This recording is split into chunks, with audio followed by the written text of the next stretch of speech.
एक छोटे से गांव में एक किसान रहता था। उसके पास एक ही गाय थी, लेकिन वही उसकी सबसे बड़ी पूंजी और सहारा थी।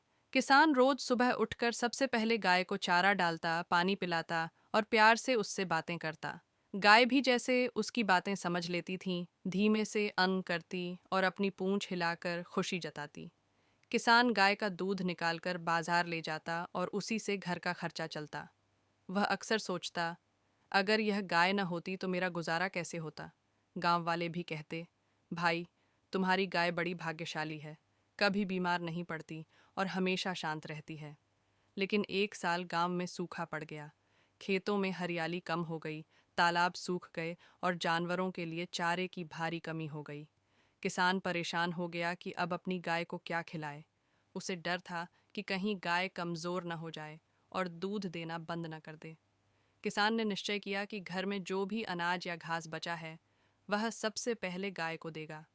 कई दिन तक वह खुद भूखा रहा, लेकिन गाय को हर हाल में कुछ न कुछ खिलाता।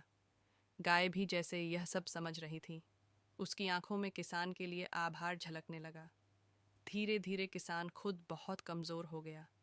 एक दिन वह खेत में काम करते करते अचानक बेहोश होकर गिर पड़ा। गांव वाले दौड़े आए, लेकिन हैरान रह गए जब गाय जोर जोर से रंभाने लगी और किसान के चारों तरफ घूमने लगी, मानो सबको पुकार रही हो कि जल्दी मदद करो। गांव के लोग किसान को घर ले गए और पानी पिलाया। तभी सबने देखा कि उस दिन गाय ने सामान्य से कहीं ज्यादा दूध दिया था। गांव के बुजुर्ग बोले, देखो, यह गाय अपने मालिक का एहसान चुका रही है। यह चाहती है कि किसान फिर से स्वस्थ हो जाए। किसान ने धीरे धीरे दूध पीकर अपनी ताकत वापस पाई। उसकी आंखों से आंसू बह निकले। उसने गाय को गले लगाकर कहा, तू सिर्फ मेरी संपत्ति नहीं, मेरी सच्ची मित्र है। आज मुझे पूरा विश्वास हो गया कि इंसान और जानवर का रिश्ता सिर्फ ज़रूरत का नहीं, बल्कि दिल का होता है।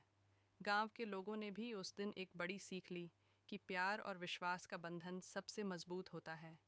किसान और उसकी गाय की दोस्ती पूरे गांव के लिए मिसाल बन गई।